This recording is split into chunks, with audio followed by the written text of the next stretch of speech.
Hello friend, welcome to my YouTube channel एक्सक्यूजी learning. आज का ये वीडियो है, यह कबीरदास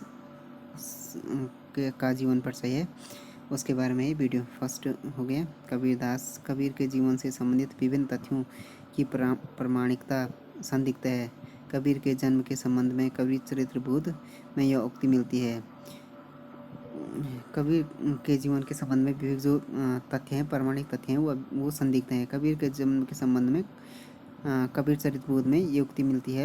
यह 1455 साल गई चंद्रवार एक ठाठ गई जेठ सूदी बरसायत को पूर्णमासी प्रकट हुई। संत कबीर का जन्म संवत 1455 विक्रमी अर्थात 1398 ईस्वी में एक जुलाहा परिवार में हुआ था। उनके पिता का नाम नीरू और माता का नाम था नीमा। कुछ विद्वानों का ये मत है कि कबीर किसी विधवा ब्राह्मणी के पुत्र थे, जिसने लोकलाज के भय से जन्म देते ही नहीं त्याग दिया था। नीरू और नीमा को ये कहीं पड़े मिले थे, उन्होंने इनका पालन पोषण किया। कबीर का जन्म हुआ था 1455 विक्रमी संवती को हुआ था। ये एक जुलाहा परिवार में हुआ था इनका जन्म। पिता का नाम नीरू और माता का नाम नीमा था। कुछ विद्वानों का ये मत है कि कबीर एक ब्राह्मणी विधवा के पुत्र थे, जिन्होंने क्या किया, लोक लाज के भय से क्या जन्म देते ही नहीं त्याग दिया था। नीरू और नीमा को ये कहीं मिले पड़े थे तथा उन्होंने इनका क्या किया, पालन पोषण किया था। कबीर के गुरु प्रसिद्ध संत स्वामी रामानंद थे। कबीर के गुरु थे स्वामी रामानंद थे उनके गुरु। कुछ लोग उन्हें सूफी संत शेख तकी का शिष्य मानते हैं। संवत 1575 ईस्वी में संवत 1575 विक्रमी को अर्थात 1598 ईस्वी में इनका मृत्यु होकर इन्होंने संसार को त्याग दिया था। कबीर क्या नहीं थे, कबीर पढ़े लिखे नहीं थे। उन्होंने स्वयं कहा है कि मस कागज छुयो नहीं, कलम गइयो नहीं हाथ। उन्होंने लिखा है कि मैंने कभी कलम को कागज छुया नहीं और कलम को हाथ नहीं लगाए है। संत कवियों में कबीर सबसे अधिक प्रभावशाली थे। उन्हें अलंकारों और पिंगल शास्त्र का ज्ञान नहीं था, तथापि उनकी काव्यानुभूति इतनी प्रबल थी कि वह पढ़ने तथा सुनने वाले के हृदय को रोमांचित करते हैं। कबीर की रचनाएं हैं बीजक, कबीर ग्रंथावली और कबीर बसनावली में संग्रहित हैं इनकी जो रचनाएं। कबीर के वाणियों का संग्रह बीजक नामक नाम से प्रसिद्ध है, जिनके 3 भाग हैं। बीजक के 3 भाग हैं। फर्स्ट हो गया कबीर की साखी और उनके सिद्धांतों का निरूपण अधिकांशतः साखी में हुआ है। कबीर के जो शिक्षा और उनके सिद्धांतों का निरूपण हुआ है वो है साखी में। इसमें दोहा छंद का प्रयोग हुआ है। शब्द, इसमें कबीर गेय पद संग्रहित हैं। गेय पद होने के कारण इनमें संगीतात्मकता पूर्ण रूप से विद्यमान है। इन पदों में कबीर के अलौकिक प्रेम और उनकी साधना पद्धति की अभिव्यक्ति हुई है। दूसरा हो गया रमेनी, इनमें कबीर साके शब्द और रसौड़ी तीसरा है। इसमें कबीर के रहस्यवादी और दार्शनिक विचार व्यक्त हुई है। इसकी रचना चौपाई छंद में हुई है। कबीर क्या थे, निर्गुण निराकार परमात्मा के उपासक थे। यद्यपि परमात्मा के लिए उन्होंने राम शब्द का प्रयोग किया है, लेकिन उनके राम दशरथ पुत्र न होकर निराकार ब्रह्मा हैं। उन्होंने कहा भी है, निर्गुण राम जपो रे ये भाई। कबीर क्या थे, निर्गुण और निराकार परमात्मा के क्या थे, उपासक थे। उन्होंने परमात्मा के लिए क्या किया था, राम शब्द का प्रयोग किया था, लेकिन वे राम दशरथ पुत्र न होकर निराकार ब्रह्मा हैं। उन्होंने खुद कहा है, निर्गुण राम जपो रे भाई।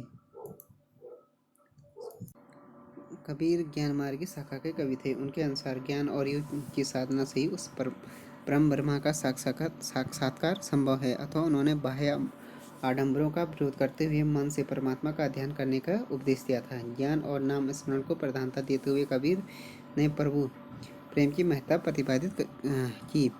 कबीर क्या थे, ज्ञान मार्ग शाखा के कवि थे। उनके अनुसार ज्ञान और योग की साधना से ही क्या उससे परम ब्रह्मा का साक्षात्कार संभव है। उन्होंने क्या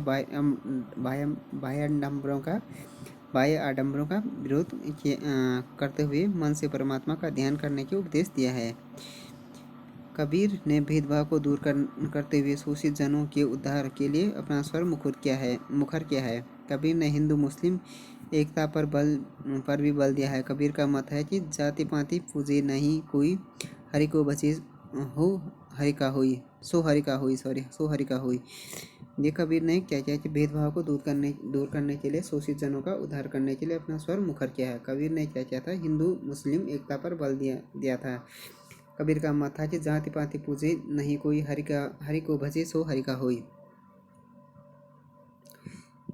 कबीर का रहस्यवाद साधनात्मकता और काव्यात्मकता दोनों कोटियों का है। कबीर काव्य की सबसे बड़ी विशेषता समन्वय साधना है। कबीर ने हिंदू मुस्लिम समन्वय पर बल दिया है। कबीर क्या नहीं, कबीर पढ़े लिखे नहीं थे, उन्होंने तो संतों के सत्संग से ही बहुत सब कुछ सीखा, इसलिए उनकी भाषा साहित्यिक नहीं हो सकी। उनकी भाषा में अनेक भाषाओं, अरबी, फारसी, भोजपुरी, पंजाबी, बुंदेलखंडी, ब्रज, खड़ी बोली आदि के शब्द मिलते हैं। इसी कारण जो उनकी भाषा थी उसे पंचमेल खिचड़ी या सदोकड़ी कहा जाता है। भाषा पर कबीर का पूरा अधिकार था। कबीर ज़्यादा पढ़े लिखे तो नहीं थे, मगर उनकी जो भाषा थी संतों के सत्संग में सब कुछ सीखा था। उनकी जो भाषा थी वो साहित्यिक नहीं हो सकी। उनकी भाषा में क्या था, अरबी, फारसी, भोजपुरी, बुंदेली और ब्रज, खड़ी बोली शब्द मिलते हैं। इसी कारण उन्हें पंचमेल खिचड़ी अथवा सदोकड़ी कहा जाता है। भाषा पर कबीर का पूरा अधिकार था। उन्होंने आवश्यकता अनुसार शब्दों का प्रयोग किया, इसलिए आचार्य हजारी प्रसाद ने उन्हें वाणी का डिक्टेटर बताते हुए लिखा है। भाषा पर कबीर का जबरदस्त अधिकार था। वे वाणी के डिक्टेटर थे। जिस बात को उन्होंने जिस रूप में प्रकट करना चाहा उसी रूप में भाषा कहलवा दिया और बन गया। तो वे सीधे साधे नहीं तो दरिरादे कर। कबीर के काव्य में रूपक, उपमा, अनुप्रास, दृष्टांत, अतिशयोक्ति आदि अलंकारों के प्रयोग अधिक हुए हैं। कबीर को दोहा और पद अधिक प्रिय रही। उन्होंने साखियों में दोहा एवं तथा शब्द, रमैनी में गेय पदों का प्रयोग किया। कबीर के काव्यों में प्रतीकों की अधिकता है। साधनात्मक रहस्यवाद में प्रतीक सर्वत्र विद्यमान है। सामान्यतः उन्होंने दीपक को हृदय, शरीर तथा ज्ञान, तेल को प्रभु भक्ति, अघट बाती को साधुओं अथवा ज्ञानियों से की गई अटूट वार्ता, आत्मज्ञान रूपी बत्ती का तथा हट झोपड़ी को संसार का प्रतीक माना है। उन्होंने खुद लिखा है, यथा दीपक दिया तेल भरी, बाती दिया अघट, पूरा किया बिसावणा, भवरी न आवे हट। वास्तव में कबीर क्या थे, महान विचारक, श्रेष्ठ समाज सुधारक, परम योगी, ब्रह्मचर्य क्या थे, सच्चे साधक थे। उनकी स्पष्टवादिता, कठोरता, अखंडता यद्यपि कभी कभी निरस्ता की सीमा तक पहुंचाती है, परंतु उनके उपदेश आज भी सन्मार्ग की ओर प्रेरित करने वाले हैं। तो फ्रेंड्स, ये वीडियो हो गया कबीर के बारे में, हो गया Kabir. Thanks for watching this video. If you like this video, please subscribe my channel and like, share and comment on this video.